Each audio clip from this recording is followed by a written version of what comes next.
আমরা দেখছি যে আপনি প্রধান উপদেষ্টার সফর সঙ্গী হিসেবে এসেছেন। তো সেক্ষেত্রে আহ, আপনার ভূমিকা এবং আপনি কি করতে যাচ্ছেন এবারের ইউএন এর এই অধিবেশনে আপনার অবস্থানটা একটু বলুন।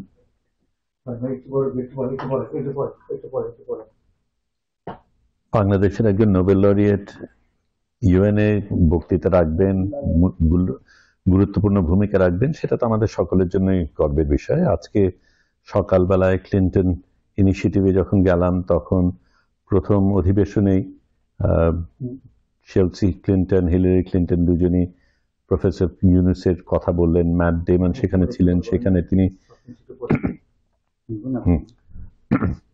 ম্যাট ডেমন তার কাজে অনুপ্রেরণা পেয়েছেন প্রফেসর ইউনুস থেকে, মাইক্রোক্রেডিট থেকে, সেটা বললেন।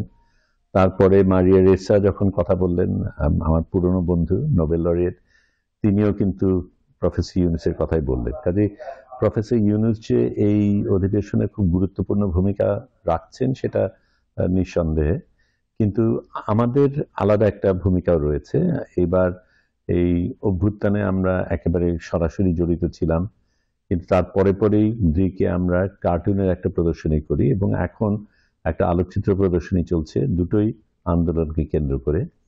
এই অল্প সময়ের মধ্যে আমরা একটা বই বের করেছি, কার্টুনের বই, যেটা আগামীকাল প্রফেসর ইউনুস ওনগাতে উদ্বোধনী করবেন, এবং আমরা আশা করছি এটার থেকে একটা প্রদর্শনীয় হবে, যেটা ওয়াশিংটন ডিসিতে আমরা দেখাবো।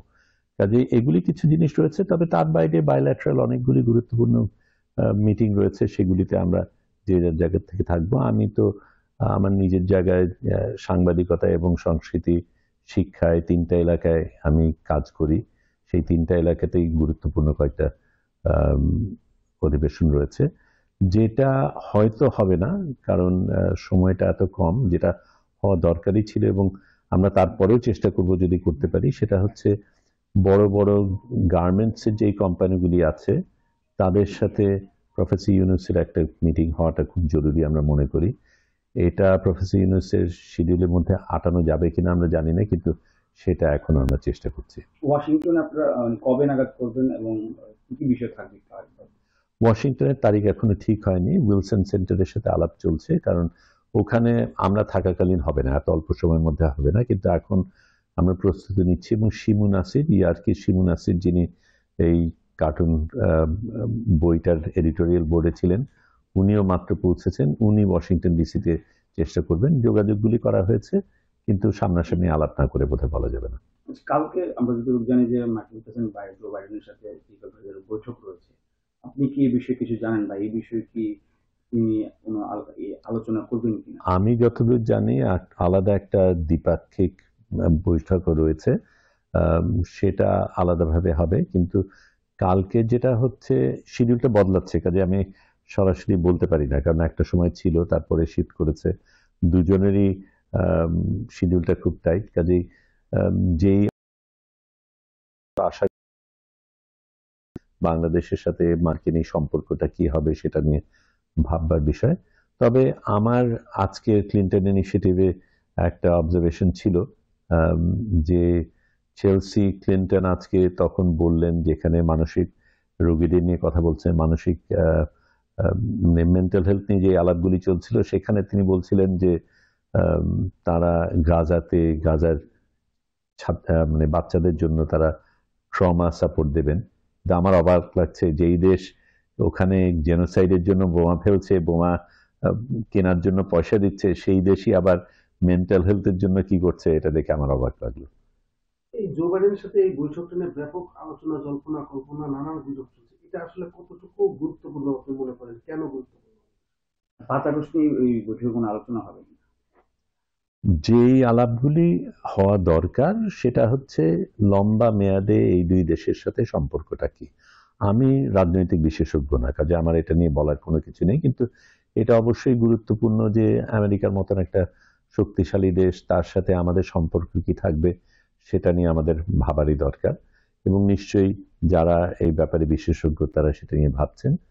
তবে আমি নিজে যেই জিনিসটা মনে করি সেটা হচ্ছে, আমাদের গার্মেন্টসের ক্ষেত্রে এত বড় একটা ক্রেতা মার্কিন যুক্তরাষ্ট্র, সেখানে আমাদের নিশ্চয়ই নিজের দেশের কারণেই সম্পর্কটা কি থাকবে সেটা ভাবা দরকার। এবং সেই কারণেই আমি বলছিলাম জো বাইডেনের চাইতে আমি মনে করি এখানকার ইন্ডাস্ট্রি লিডারদের সাথে আমাদের আলোচনাটা আরো বেশি গুরুত্বপূর্ণ। জিএসপি সুবিধা যাতে ফেরত আসে। প্লাসের ক্ষেত্রে তো ইউরোপিয়ান ইউনিয়নের তুলনামূলকভাবে বেশি ভূমিকা রাখবে, কিন্তু আমেরিকা তো অবশ্যই আমাদের সবচেয়ে বড় বায়ার, এবং সেটা আমাদের গার্মেন্ট জগৎটা আমাদের জন্য এত বড়, সেখানে এটাকে উপেক্ষা করার কোনো সুযোগ নেই। একটা যদি বিষয় বলি যে এবার ইউএন এ বাংলাদেশের প্রতিনিধিত্ব আপনারা সহ আমাদের প্রধান উপদেষ্টা ডক্টর মোহাম্মদ ইউনূস করছে। তো এখানে তো মানে যেহেতু ভিন্ন একটা প্রেক্ষাপটে এই সরকার গঠিত হয়েছে, সেই জায়গাটাতে এবারের এই সম্মেলনটাকে আপনারা কি দৃষ্টিতে দেখছেন, এবং এই সরকারের একটা বৈধতার ব্যাপার রয়েছে এই ইউএন এর বা অন্যান্য দেশগুলোর কাছে, সেক্ষেত্রে আপনাদের উপস্থাপনগুলো কি থাকবে বা কিভাবে মানে আমাদের সংকটটাকে তাদের কাছে তুলে ধরার পরিকল্পনা কি রয়েছে? আমাদের দেশে যেই প্রেক্ষির ভিত্তিতে এখন এই সরকার এসেছে সেটা তো সকলের কাছেই জানা, কিন্তু এটা নতুন জায়গা, আমাদের নিজেদের কাছে নতুন, বিশ্বের কাছে নতুন। যে এইরকম অভ্যুত্থান, এটা কিন্তু পৃথিবীর জন্য একটা অবাক করার ব্যাপার। এরকম ছাত্র আন্দোলন, শুধু ছাত্র না, জনগণও সেখানে অবশ্যই ছিল, কিন্তু স্বৈরাচারকে এইভাবে সরানো যায়, এটা কিন্তু একটা দৃষ্টান্ত। এবং এই দৃষ্টান্ত থেকে শুধু আমেরিকা না, সারা পৃথিবী আমার মনে হয় দেখতে চাইবে। এবং আজকে আমি যখন গেলাম তখন অনেকে দেখলাম কৌতূহলটা সাংঘাতিক। তবে এটাও ঠিক যে আমরা সামনে কি করতে যাচ্ছি, কি হবে, আমাদের ভবিষ্যৎটা কি, সেটা নিয়ে সকলের কৌতূহল আছে, আমাদের নিজেদেরও রয়েছে। এবং এই অভ্যুত্থানের পরে আমাদের সরকার কতটা শক্তিশালীভাবে দেশটাকে চালাতে পারে সেটা সকলে দেখছে, আমরাও দেখছি। নিশ্চয়ই সেগুলি নিয়ে আলাপ হবে। একটি শেষ প্রশ্ন যে যেহেতু জানেন যে একটি বৈঠক হয়েছে জাতিসংঘের বাইরে মোদি এবং বাইডেন গত বাংলাদেশ সময় গত রাতে হয়েছে, দুদিন আগে। আপনার কাছে কি মনে হয়, যেহেতু ভারত বাংলাদেশকে নানাভাবে সবসময় একটি চাপে রেখেছে গত কয়েক দশক ধরে, সেখান থেকে ইউনূস বাইডেন বৈঠকে ভারত ইস্যুতে কোনো আলোচনা হতে পারে কিনা, আপনার কি মনে হয়? আমি আবারও বলি, আমি রাজনৈতিক বিশ্লেষক নই, কিন্তু নাগরিক হিসাবে এটা তো পরিষ্কার যে ভারত বাংলাদেশ সম্পর্কটা আমাদের জন্য খুব গুরুত্বপূর্ণ। এবং একেবারেই সত্য যে ভারত যেইভাবে যেই সম্পর্ক আমাদের সাথে এতদিন ধরে রেখেছে, সেই সম্পর্ক কোনো ভালো সম্পর্ক ছিল না। সেটার থেকে ভিন্ন সম্পর্ক হবে, সেটা আমরা আশা করি। এই মুহূর্তে শেখ হাসিনা ভারতে রয়েছেন, সেটার ব্যাপারে কোনো আলাপ হবে কিনা সেগুলি আমরা জানি না, কিন্তু আমাদের অনেক কিছু পাবার আছে, অনেক রকমের দাবি আছে। এবং ভারতের সাথে বাংলাদেশের একটা মানে দ্বিপাক্ষিক একটা শ্রদ্ধার সম্পর্ক থাকবে, সেটাই তো আমরা আশা করি। আরেকটু বিষয় যদি একটু বলতেন, ফ্রিডম অফ প্রেস নিয়ে আপনাদের কোনো সেশন বা কোনো আলোচনা হবে কিনা কারোর সাথে? আলাপগুলি কি হচ্ছে সেটা বৈঠকেই বোঝা যাবে, কিন্তু অনেকগুলি প্রতিষ্ঠান আমাদের সাথে, শুধু ফ্রিডম অফ প্রেস বলে না, আমাদের মিডিয়া নিয়ে, আমাদের শিক্ষা নিয়ে, আমাদের ক্লাইমেট চেঞ্জ নিয়ে অনেকগুলি জিনিস নিয়ে আলাপ করায় আগ্রহী। এবং আমি মনে করি যেই জায়গায় হয়তো সবচেয়ে বড় ভূমিকা বাংলাদেশ রাখবে সেটা হচ্ছে ক্লাইমেট চেঞ্জের ক্ষেত্রে বাংলাদেশ একটা জোরালো ভূমিকা রাখবে, এবং আমি মনে করি বাংলাদেশ সেখানে নেতৃত্ব দিতে পারে। দেখা যাক কি হয়। আপনার বইটা সম্পর্কে কি বলবেন, কি প্রেজেন্টেশন থাকবে, আপনার মধ্যে কি কি আছে? এই বইটা একটা প্রদর্শনী হয়েছিল গ্রিকে, সেই প্রদর্শনীটা অত্যন্ত জনপ্রিয় একটা প্রদর্শনী ছিল, একেবারে উপচে পড়া ভিড় ছিল তখন।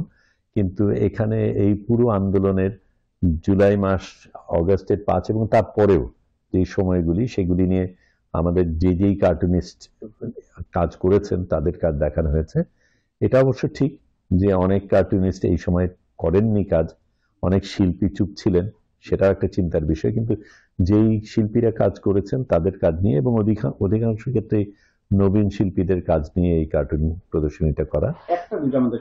জি নিশ্চয়ই, এখানে প্রচ্ছদটা তো দেখতেই পাচ্ছেন। তারপরে এই আমাদের চলমান পরিস্থিতি, তো কাজে এগুলি বুঝতেই পারবেন। আমি খুব খুঁজে যে বের করছি তা না, কিন্তু দেখতে তো পাচ্ছিনি, বিষয়গুলি তো জানাই আছে। ঠিক আছে ভাইয়া। একটু যদি বলেন যে গত ট্রামে মানে যে আন্দোলন হয়েছে আপনারা একেবারেই মাঠ পর্যায়ে ছিলেন এবং মাঠে থেকেই বলা চলে একদম শিক্ষার্থী জনগণ সবার সাথে আন্দোলন করেছিলেন জীবনের ঝুঁকি নিয়ে। আমরা একটা জিনিস লক্ষ্য করছি, যেটা আসলে বিভিন্ন সময় এখন দেখতে পাচ্ছি যে আহ, বাংলাদেশে আহ, ইসলামিক একটা যে শাসন ব্যবস্থা, সেটা এই আন্দোলনের পরে চালু আন্দোলনটা শেষ হওয়ার পরে বা এই সরকার আসার পরে আমরা দেখছি বিভিন্ন ইসলামিক যে সংগঠনগুলো বা দলগুলো বা তারা আসলে অনেকটা অ্যাক্টিভ ভূমিকা চলে এসছে এবং তারা তাদের দাবি অনুযায়ী বলছে যে বিভিন্ন সময় ইসলামিক মানে আইন কানুন এখানে প্রতিষ্ঠা করা। পাশাপাশি যারা আন্দোলনে ছিল তারও এখন আমরা দেখছি যে দলকে আমরা আসলে সবসময় বাংলাদেশের মানে স্বাধীনতার বিপক্ষের কথা বলবো, বিপক্ষ অবস্থান নিয়েছিল, সেই দলের অনেক নেতারা আসলে সমন্বয়ক হিসেবে কাজ করছে। এখানে কি আসলে ইসলামিক তন্ত্র হওয়ার একটা প্রক্রিয়া আপনাদের চোখে ভাসছে কিনা বা দেখছেন কিনা, কি মনে হয় আপনাদের কাছে? বাংলাদেশে এত বছর ধরে নিপীড়ন চলেছে এবং যখন নিপীড়ক থাকে তখন ভিন্ন কোনো চিন্তাই আসে না। এখন নিপীড়ক না থাকার কারণে অনেক রকমের চিন্তা যেটা আগে প্রকাশ করার সুযোগ ছিল না সেগুলি প্রকাশ পাচ্ছে। তার মধ্যে নিশ্চয়ই অনেক অনেক যেই কথাগুলি আপনি বললেন, ইসলামী বলেন, অন্যান্য চিন্তার মানুষজন যারা আছে তারা বলেন। শুধু তাই না, এখন আপনি তো দেখবেনই প্রতিদিন আন্দোলন হচ্ছে, প্রতিবাদ হচ্ছে। প্রতিবাদের তো সুযোগ ছিল না, এখন হঠাৎ করে এই স্বাধীনতা পাওয়ার কারণে অনেক ধরনের জিনিস হচ্ছে, কিন্তু পরবর্তীকালে কি ঠেকবে সেটা এত সহজে বলা বোধহয় সহজ না। কিন্তু এটা জানতেই হবে যে স্বাধীনতাকে নিয়ন্ত্রণ করা, স্বাধীনতাকে সামাল দেওয়া, বিপ্লব একটা জিনিস, কিন্তু দেশ চালানো একটা ভিন্ন জিনিস, এবং সেই জায়গায় আমরা আসতে পেরেছি কিনা সেটা সময়ই প্রমাণ করবে। ভাই, আপনি একটু লাস্ট প্রশ্ন, সেটা হচ্ছে এই জাতিসংঘের সাধারণ অধিবেশন এবং এর পরবর্তীতে জো বাইডেনের সাথে আমাদের প্রেসিডেন্টের বৈঠক, অনেকে বলছে এটা গর্বের, আপনিও কি তাই মনে করেন? আর সফল একটি সফল হতে যাচ্ছে, আপনি কি বলেন? আমি অবশ্যই আশাবাদী যে বাংলাদেশ এই অধিবেশনের মাধ্যমে একটা উঁচু পর্যায়ে থাকবে। সেটা শুধু জো বাইডেন বলে না, আমি তো অনেকের সাথেই দ্বিপাক্ষিক আলোচনা চলছে, অফিসিয়াল যেগুলি হচ্ছে তার বাইরেও অনেকগুলি জিনিস চলছে। জো বাইডেন কিছুদিন থাকবেন, তারপরে থাকবেন না। কাজেই এই রাষ্ট্রপতির সাথে যে আলাপ হচ্ছে সেটা কতটা গুরুত্বপূর্ণ আমি জানি না। আমি তো বরং আরো আশাবাদী হব যে পরবর্তীকালে যিনি রাষ্ট্রপতি হবেন, যেই হন, তার সাথে আমাদের একটা ভালো সম্পর্ক হোক। সেটা তো এই মুহূর্তে বলা যাচ্ছে না, কিন্তু এটা নিশ্চয়ই প্রয়োজন যে ক্ষেত্রটা তৈরি করা, যাতে নাকি ভবিষ্যতে বাংলাদেশের সাথে শুধু আমেরিকা না, সকল পৃথিবীর দেশগুলির সাথে আমাদের একটা সুসম্পর্ক থাকে। আমি একটা শেষ প্রশ্ন করে শেষ করব। অনেকগুলি শেষ প্রশ্ন, জি। সেটা হলো যে একটু আমি অবশ্যই আমরা এই আমার অবস্থানটা কি ছিল সেটা আমি না বলি আন্দোলনে। যাই হোক, একটু যদি বলেন যে আমরা 5 আগস্ট, এই 5 আগস্টকে এত বেশি হাইলাইট করছি, অবশ্যই করা দরকার এবং সেটাকে স্বীকৃতি অবশ্যই করা দরকার। এই 5 আগস্টের যে অভ্যুত্থান, এটাকে আমরা একেবারে স্বাধীনতার সাথে তুলনা করছি 1971 সালে। একটু যদি বলেন যে এইটাকে এইভাবে তুলনা করতে যে আমরা 1971 সালের যে স্বাধীনতা, যে যারা মারা গেছেন মুক্তিযুদ্ধে শহীদ হয়েছেন, সেই জায়গাটা আসলে কনফ্লিকশন তৈরি হয়ে যাচ্ছে কিনা তরুণ প্রজন্মের কাছে? আপনি অভিজ্ঞ মানুষ, আপনি একেবারে মাঠের মানুষ, দীর্ঘদিন ধরে কাজ করেন, যদি একটু বলেন। আমি 71কে ছোট করার কোনো কারণ দেখি না, কিন্তু 71-এর যে চিন্তা ছিল, যেই স্বাধীনতা, যে সমতার স্বপ্ন আমরা দেখেছিলাম, সেটা আমরা এখনো দেখিনি।